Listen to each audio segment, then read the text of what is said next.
Apocalipse capítulo 5, lembrando os irmãos, nós estamos numa exposição do livro de Apocalipse. Se você não acompanhou os capítulos anteriores, é só você ir lá no YouTube que nós temos toda a exposição, capítulo 1, capítulo 2, capítulo 3, e agora nós chegamos no capítulo 4, o texto será projetado, gostaria que você acompanhasse a minha leitura. Diz assim a palavra do Senhor: vi na mão direita daquele que estava sentado no trono um livro escrito por dentro e por fora, de todo selado com 7 selos. Vi também um anjo forte que proclamava em grande voz: quem é digno de abrir o livro e de lhe desatar os selos? Ora, nem no céu, nem sobre a terra, nem debaixo da terra, ninguém podia abrir o livro, nem mesmo olhar para ele. E eu chorava muito, porque ninguém foi achado digno de abrir o livro, nem mesmo de olhar para ele. Todavia, um dos anciãos me disse: não chores, eis que o leão da tribo de Judá, a raiz de Davi, venceu para abrir o livro e os seus 7 selos. Então vi no meio do trono e dos 4 seres viventes e entre os anciãos, de pé, um cordeiro como tendo sido morto. Ele tinha 7 chifres, bem como 7 olhos, que são os 7 Espíritos de Deus enviados por toda a terra.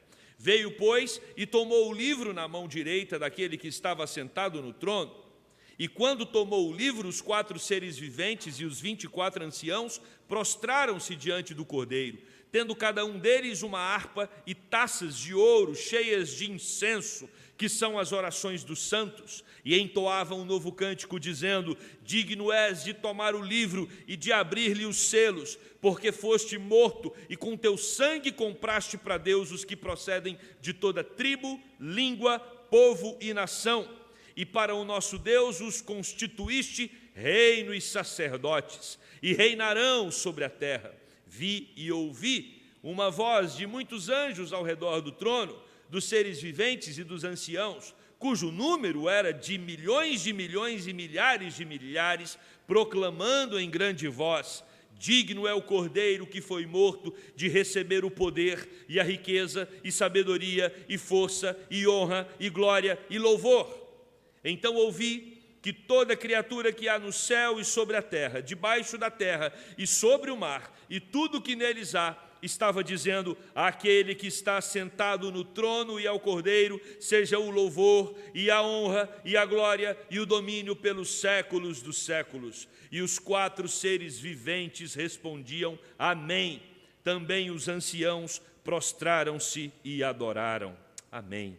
Meus irmãos, o livro de Apocalipse é um convite do Senhor para que a igreja tenha acesso àquilo que vai acontecer no fim dos tempos.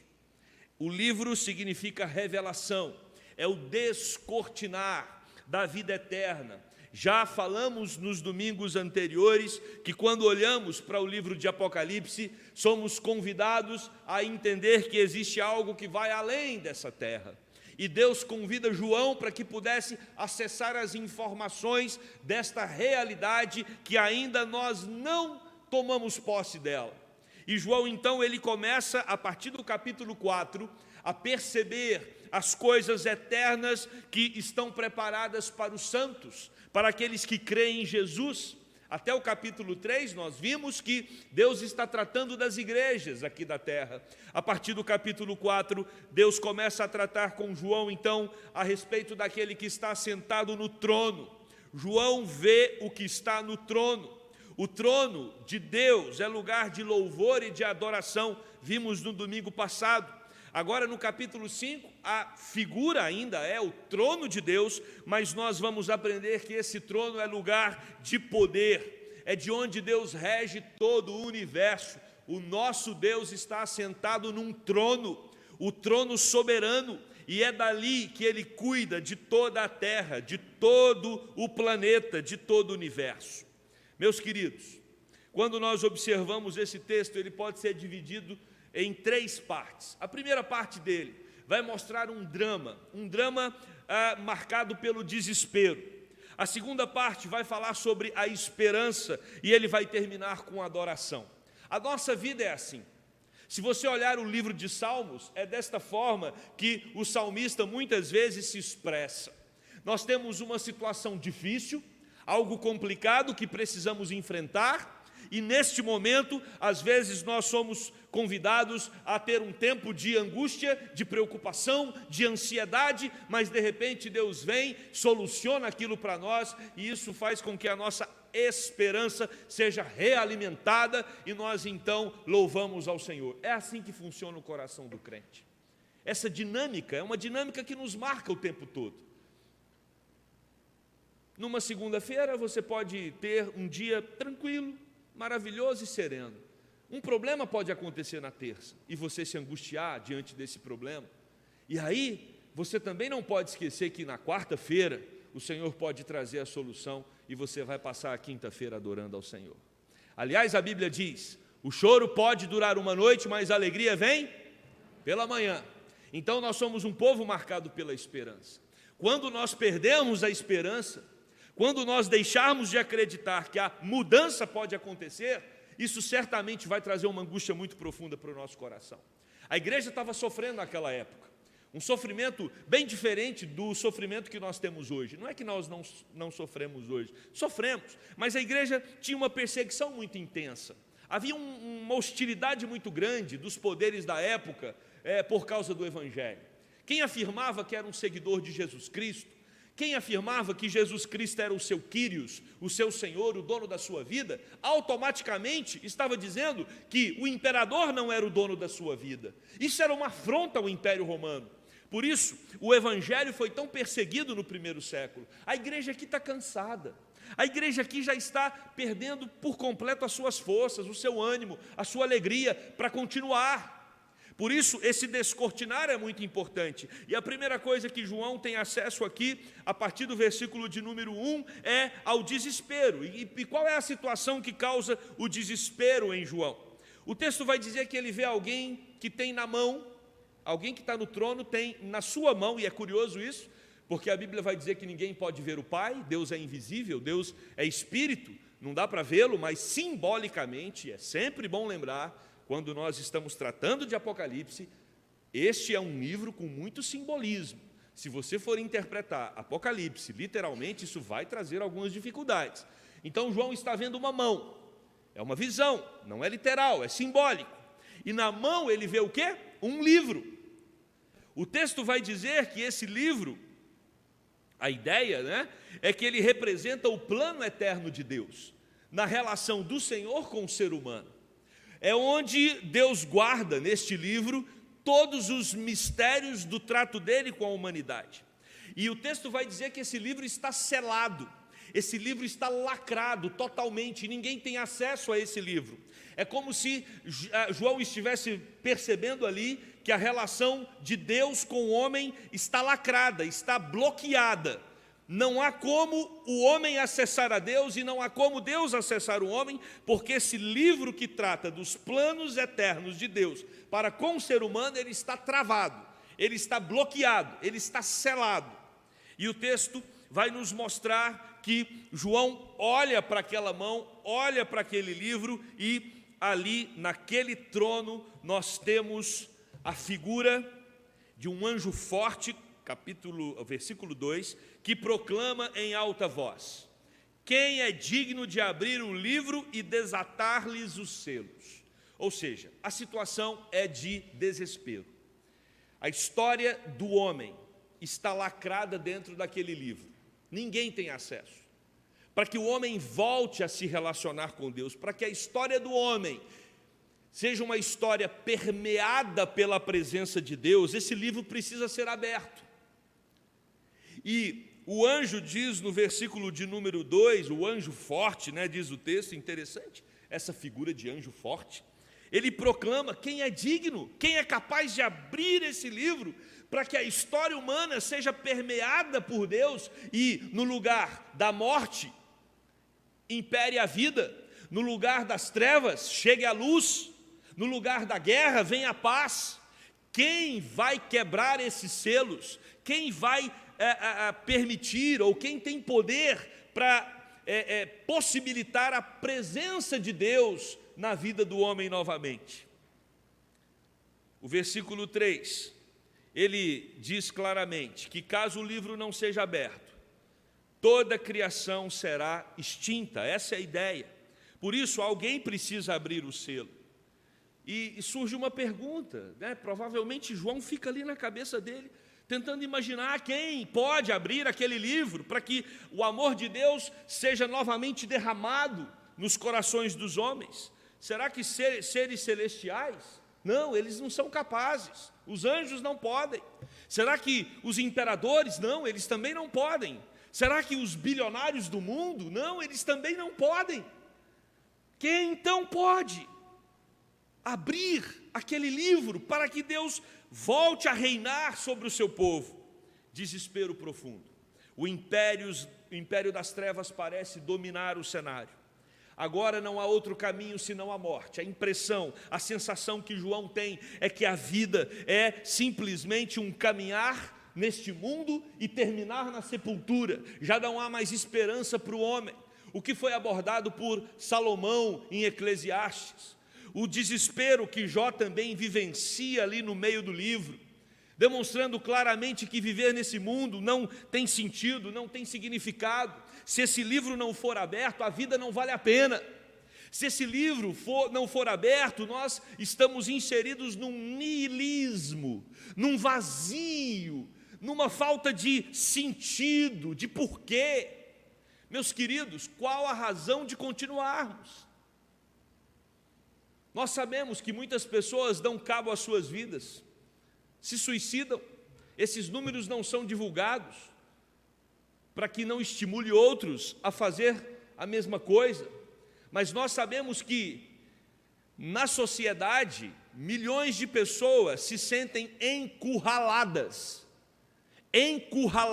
psicologicamente, emocionalmente, porque elas se deparam com um muro diante delas e não conseguem enxergar nada que vai além desse muro. A vida perdeu o sentido, a vida perdeu o porquê, a vida já não tem mais graça. Por que eu vou ter que acordar amanhã para fazer as mesmas coisas, e depois de amanhã, e na semana que vem, e no mês que vem? Que diferença faz eu viver mais 1 ano, mais 10 anos, mais 30 anos, ou viver mais uma semana, mais um dia? É desesperador quando você começa a criar uma linha de pensamento que reduz a vida aos dias na terra. Por isso que o apóstolo Paulo vai dizer em 1 Coríntios, capítulo 15, se Jesus Cristo não ressuscitou, vã é a nossa fé. Nós somos os mais miseráveis dos homens. Se Cristo não ressuscitou, nós estamos acreditando numa grande mentira. Mas se Cristo ressuscitou, se Cristo venceu a morte e prometeu que todo aquele que crê no seu nome também vencerá a morte, nós somos os mais felizes de todos os homens. Por isso, o que nós temos aqui, nesse primeiro momento, é João se deparando com o desespero de um ser humano que não encontra sentido para a sua vida, que não encontra razão para a sua jornada, para a sua caminhada. Mas aí, meus irmãos, a partir do versículo 5 vem a esperança. Porque o versículo 4, João está chorando de maneira compulsiva. Ninguém era digno de abrir o livro, quebrar os 7 selos. E João então cai num desespero, naquela visão que ele está tendo. Até que chega o versículo 5, e um dos anciãos. E é interessante ressaltarmos que anciãos aqui representa um cristão que já havia vivido e já estava no céu. Cria em Jesus e havia herdado a vida eterna já. Um dos anciãos ali, que representa os redimidos, ele diz para João, não chore. Não chore. Mas não é aquele não chore que a nossa mãe falava quando a gente era criança, não. Né? Hoje a criança processa a mãe e o pai, se fizer isso. A mãe, se bem que nem pode bater mais hoje, né? A criança nem apanha. Mas eu sou da época que levava varada e a mãe falava, engole o choro. Não é paradoxal? Né? Você apanha e tem que pôr o choro para dentro. Não é esse choro de João, não é um choro disciplinar, não é um choro de alguém que está diante de uma disciplina. Não, o choro de João é um choro de desespero. E quando o ancião diz para ele não chore, o ancião está dizendo fique calmo, tranquilize o seu coração, descanse, João, pare de chorar desesperadamente. Sabe quando alguém está passando por um problema muito grande e você então consegue identificar uma saída para o problema daquela pessoa? Vamos dar uma ilustração. Às vezes você tem enfrentado, né, dias difíceis na sua vida financeira e de repente você consegue um trabalho que vai sanar aquele problema. E aí no dia em que você recebe o e-mail dizendo que o trabalho saiu para você, é como se o e-mail falasse assim: não se desespere, não chore, a sua vaga está garantida. Essa é a ideia do texto. João, ele é abordado por um ancião que diz para ele: não se desespere, não chore, porque alguém quebrou o selo, alguém abriu o livro. E aí, o texto vai dizer que aquele que abriu o livro, ele é corajoso. Por isso que o texto chama de leão da tribo de Judá. A ideia de usar a figura do leão aqui, a mesma figura usada por C.S. Lewis, é de que o leão é aquele que tem coragem. É um animal que não vai se intimidar diante do adversário. E nós temos então a figura de Jesus Cristo como o leão da tribo de Judá, o leão forte, destemido e corajoso. É ele que luta as nossas batalhas. Então, quando você estiver diante de desafios na sua vida e se sentir fraco, frágil e às vezes impotente, lembre-se que quem guerreia as suas batalhas é o leão da tribo de Judá. Ele é o nosso Senhor, Ele é aquele que defende as nossas causas e é Ele que tem poder para quebrar o selo. Gênesis 49:9 já vai falar que Judá é o leão novo. Olha o que diz: Judá é um leão novo, você vem subindo, filho meu, depois de matar a presa. Como um leão, ele se assenta e deita-se como uma leoa. Quem tem coragem de acordá-lo? Meus queridos, não se engane. Nós fomos comprados, lavados e remidos pelo sangue de Jesus. Nós temos um proprietário. Nós temos um dono. Você que crê no Senhor Jesus, você pertence a Ele. E a palavra de Deus vai dizer que o Senhor tem ciúmes do seu povo. É Ele que luta as nossas batalhas. Ele não é apenas corajoso, mas o texto também vai trazer a ideia de poder. Aquele que quebra o selo, que abre o livro, ele é corajoso, mas ele também é poderoso, porque ele é da raiz de Davi. A ideia é, Davi foi o rei de Israel, que venceu muitas batalhas, e Jesus é o rei dos reis. Davi apenas prefigurava o grande rei que viria, esse rei poderoso, glorioso, soberano, descendente do trono de Davi, que reinará eternamente. Ele já reina em nossas vidas, Ele já é o nosso Senhor, Ele já é aquele que cuida do seu povo. Mas o texto também, meus irmãos, no versículo 6, vai trazer agora uma figura paradoxal. Ele é leão, ele é rei poderoso, mas ele é o cordeiro, quase morto. A ovelha muda de Deus, que parecia ter estado morto, mas está de pé. E não só está de pé, ele está no centro do trono. E no centro do trono, nenhum outro ser ousa chegar. Porque o centro do trono é o máximo da glória celestial. E o texto vai descrever esta ovelha, esse cordeiro, que é leão, mas que também impera como rei. Ele tem 7 chifres. Nós já tratamos aqui do número 7. é o número da perfeição, da plenitude. Esses 7 chifres representam a plenitude do poder de Cristo, autoridade, força e poder. Ele é Deus, ele impera. O texto também diz que ele tem 7 olhos. Irmãos, lembrem-se, é tudo simbólico. 7 olhos aqui significa que ele tem a absoluta compreensão de tudo o que acontece. Nada foge ao seu olhar. Jesus sabe do que acontece no Brasil. Jesus sabe do que acontece nos poderes da nossa nação. Não existe nenhuma reunião secreta, não existe nenhuma armação, nenhuma trama, não existe absolutamente nada que Jesus Cristo não tenha acesso. Às vezes, nós nos sentimos marionetes, às vezes nós nos sentimos manipulados. A impressão que temos é que o mal realmente vai imperar. A impressão que temos é que existem homens com muito poder na nossa nação e que ninguém pode fazer absolutamente nada contra eles. Mas quando o texto diz que Jesus é aquele que tem os 7 olhos, o texto está dizendo para mim e para você: não se preocupe, porque o olhar de Jesus está atento a tudo o que acontece na nossa nação.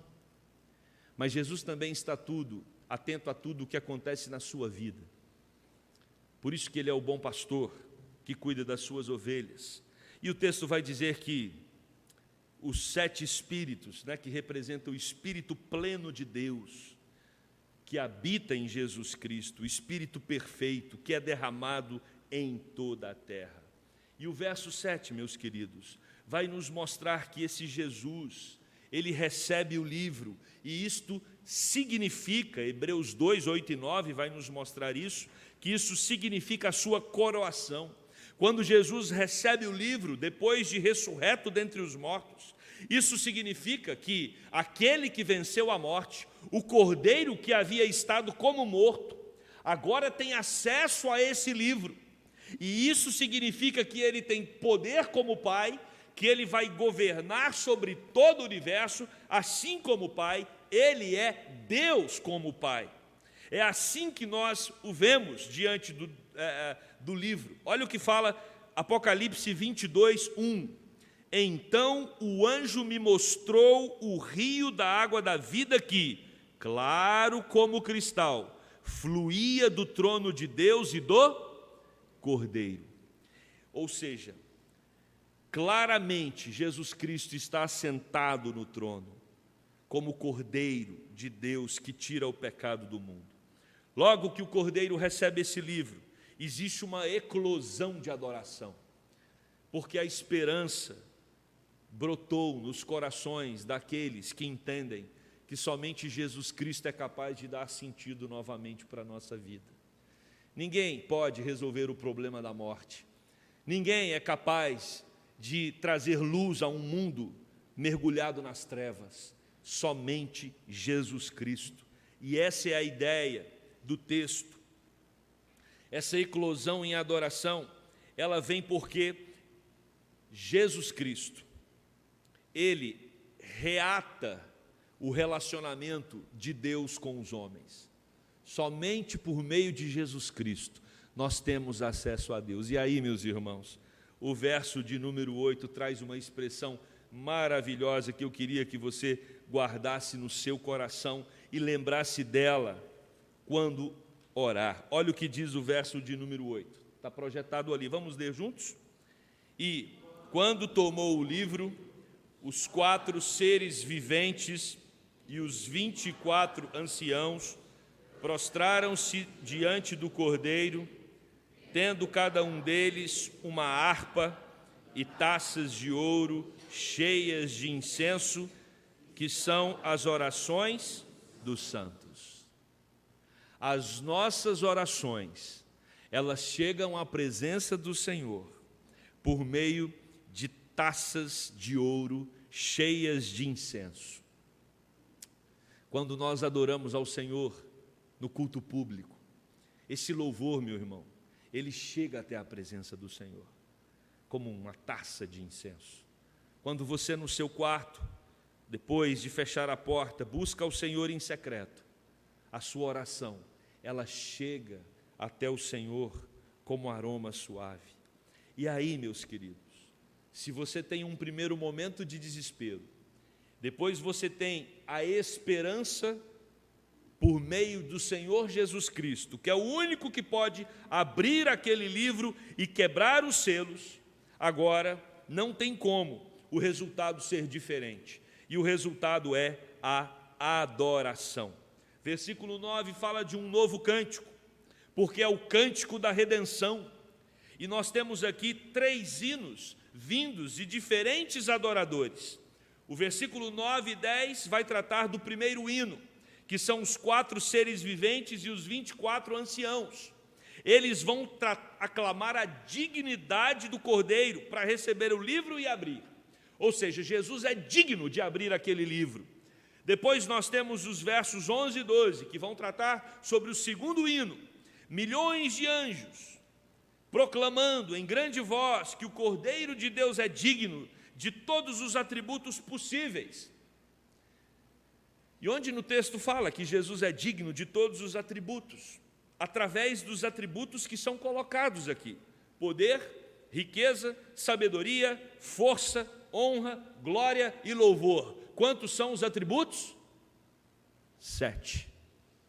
E esses 7 atributos, eles simbolizam todos os demais, que vão enaltecer a pessoa de Jesus Cristo como aquele que é o Cordeiro de Deus, digno de toda adoração.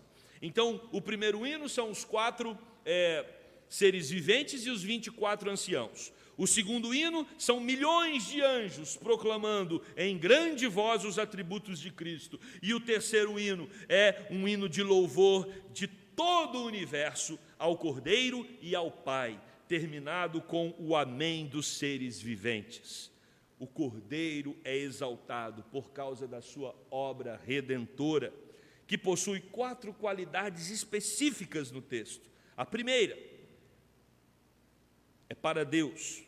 Ele nos comprou para Deus. A segunda é pelo sangue de Cristo.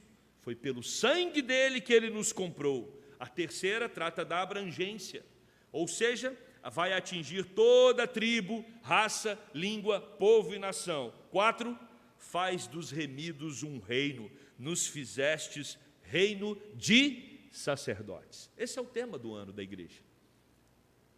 Venha o teu reino. E meus irmãos, essa adoração que começa ali com os 4 seres viventes, depois os 24 anciãos, depois os milhares de anjos e agora os milhares espalhados sobre a terra, demonstra todo o universo, toda a criação, celestial e humana, exaltando aquele que reata o relacionamento de Deus com o homem, aquele que quebra os selos, aquele que abre o livro e aquele que faz com que o homem agora volte a ter acesso ao Pai, volte a ter acesso a Deus. Capítulo 5, o centro dele é Jesus Cristo, o único que pode nos salvar. Capítulo 5 também nos convida a adorar aquele que está assentado no trono. Eu e você somos convidados nessa noite a nos comportar reverentemente, porque um dia nós estávamos desesperados, um dia nós olhávamos para a vida e não encontrávamos um sentido para nossa existência, mas eis que a esperança foi derramada em nossos corações por meio de Jesus Cristo, nosso Senhor e Salvador, e agora então nós podemos louvar, exaltar, bendizer e glorificar a Deus. Não estamos sozinhos. Isso não acontece só aqui na rua dos Oitis 63. Se você descer a rua, virar à esquerda, já vai ter uma igreja batista que está fazendo a mesma coisa. Se você continuar na avenida, na rua Jardim... avenida ou rua, gente? Rua. Do Jardim Botânico, você vai encontrar a igreja batista, metodista. Se você olhar para o Rio de Janeiro, milhares de igrejas evangélicas. Para o Brasil, não dá nem para contar o tanto de igreja evangélica que tem. E se você olhar para o mundo, milhões e milhões de irmãos se reúnem todo domingo para glorificar, bendizer e exaltar aquele que está assentado no trono. Mas não se limita a nós. Os anjos, dia e noite, os anciãos nos céus estão exaltando o Cordeiro de Deus, então o seu louvor nunca é uníssono, o seu louvor nunca é isolado, o seu louvor nunca é único, ele se soma a tantos outros. Aliás, a Bíblia vai dizer que até os animais exaltam ao Senhor. Toda a criação exalta ao grande e poderoso Deus. Por isso, tem um cântico da década de 80. Quem sabe, sabe, quem não sabe, aprende. Porque ele é bem curtinho. Mas é um cântico que sai desse texto. E é um dos cânticos que nos ajuda a pensar nesta grandiosidade de Jesus, nesse Senhor que está sentado no trono, que reina sobre tudo e sobre todos, e nos faz adorá-lo, e nos faz viver para a glória dele, não só dentro da igreja. Amanhã é segunda, você vai acordar, tem trabalho, tem faculdade, tem colégio. A hora que você colocar os materiais na mochila para ir para o colégio, saia de casa, não reclamando, murmurando, mas saia dizendo: lá vou eu para mais uma jornada para glorificar o meu Deus. Quando você preparar o seu material para o trabalho, lembre-se que você está fazendo aquilo para a glória de Deus. Ou seja, nós somos chamados para glorificar a Deus com tudo que temos e tudo que somos, porque Ele está sentado diante do trono, e Ele não quer culto só domingo, Ele quer culto o dia todo e todo dia, porque é assim que os anjos o adoram. Ao que está sentado no trono seja o louvor, a honra, a glória, pelos séculos dos séculos. Vamos louvar ao Senhor com esse cântico. Eu quero que você se prostre diante de Deus. Não precisa ficar de joelhos, se quiser também pode ficar, mas coloque-se numa posição de rendição ao Senhor e louve a Deus com esse cântico, porque esse é o cântico dos anjos quando estão diante do Cordeiro que está sentado no trono.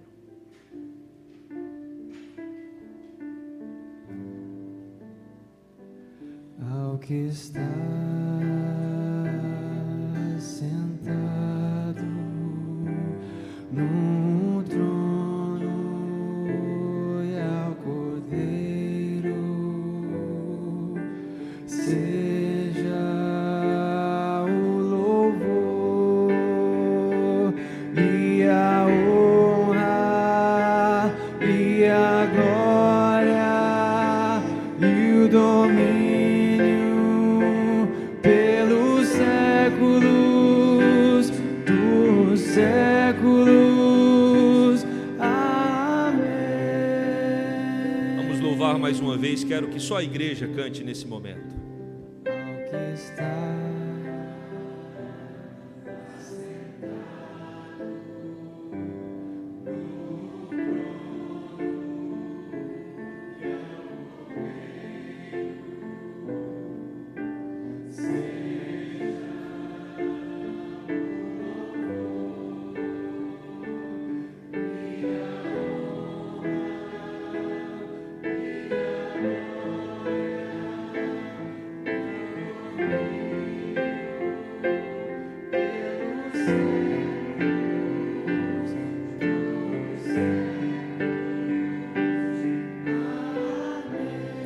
A última vez agora, todos juntos.